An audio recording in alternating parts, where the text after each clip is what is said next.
നമ്മൾ എന്നും വിളക്ക് കൊളുത്തുമല്ലേ? ചില ആൾക്കാര് രണ്ടു നേരം വിളക്ക് കൊളുത്തും. പക്ഷെ നമ്മൾ എന്തിനാ വിളക്ക് കൊളുത്തുന്നതെന്ന് ഒരാളോട് ചോദിച്ചു കഴിഞ്ഞാൽ അതിന് എന്തായിരിക്കും റീസൺ?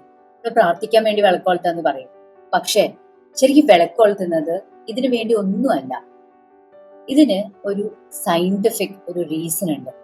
നമ്മൾ ഒരുപാട് കാര്യങ്ങൾ ഒരു റിച്വൽ ആണ്, അതായത് നമ്മൾ കുറെ കാലമായിട്ട് ഫോളോ ചെയ്യുന്നതാണ്, നമ്മുടെ അച്ഛനമ്മമാർ നമ്മളോട് പറഞ്ഞതാണ്. പക്ഷെ എന്തിനാണ് ചെയ്യേണ്ടതെന്ന് നമ്മൾ ഒരിക്കലും ആലോചിച്ചിട്ടില്ല.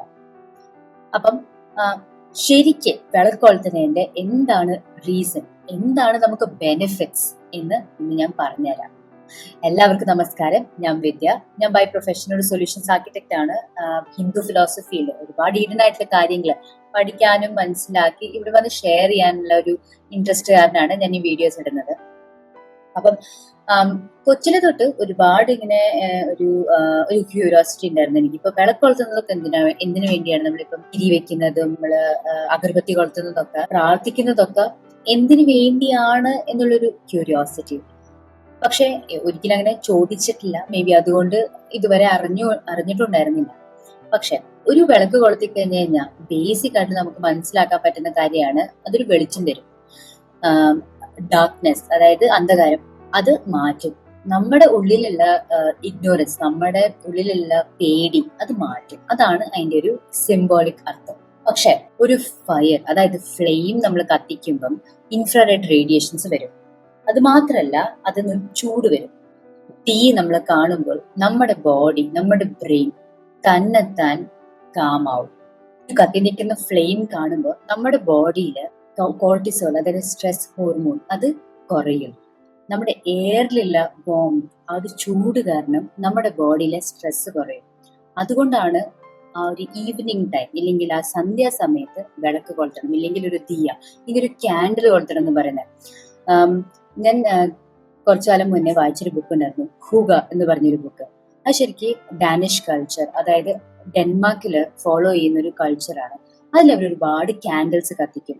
ക്യാൻഡിൽസ് കത്തിക്കുമ്പോഴാണ് അവരുടെ കൾച്ചറിൽ ഒരു വീട്ടിനെ കോസി ആക്കുന്നത്. അതിന്റെ ഏറ്റവും വലിയ റീസൺ ആണ് ഈ ലൈറ്റ് വേവ്സ് നമ്മുടെ ബോഡി, നമ്മുടെ മൈൻഡിനെ, നമ്മുടെ മൂഡിനെ ചേഞ്ച് ചെയ്യും, നമ്മുടെ എനർജി ചേഞ്ച് ചെയ്യും. അതുകൊണ്ടാണ് നമ്മൾ ശരിക്കും വിളക്ക് കൊളുത്തണ്ടേ, നമ്മളോട് വിളക്ക് കൊളുത്താൻ പറയണ്ടായിരുന്നത്.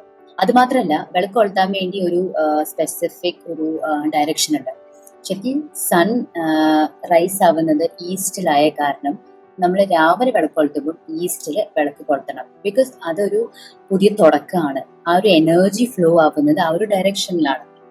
അത് മാത്രല്ല, നോർത്തിലും വിളക്ക് കൊളുത്താം. ബിക്കോസ് നമ്മുടെ എർത്തിന്റെ magnetic pole north to south ആയ കാരണം നമ്മൾ എപ്പോഴും നമ്മുടെ ബോഡിയിലെ എനർജി ആ ഒരു ഡയറക്ഷനിൽ ആയിരിക്കും. അതിന്റെ ഓപ്പോസിറ്റ്, നമ്മളിപ്പോ സൗത്തിൽ കത്തിച്ചു കഴിഞ്ഞു കഴിഞ്ഞാൽ മാഗ്നറ്റിക് പോളിന്റെ ഓപ്പോസിറ്റ് ആയിരിക്കും നമ്മുടെ എനർജി. അപ്പം എപ്പോഴും ഒരു പുള്ളായിരിക്കും വരുന്നത്.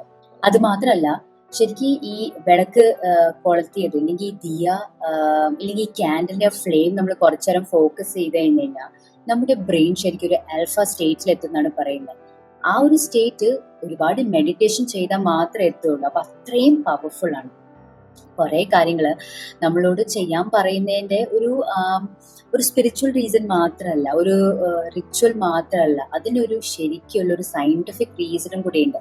അത് നമ്മൾ അറിയാത്ത കാരണമാണ് അതിന്റെ ഒരു ഇമ്പോർട്ടൻസ് മനസ്സിലാവാത്തത്.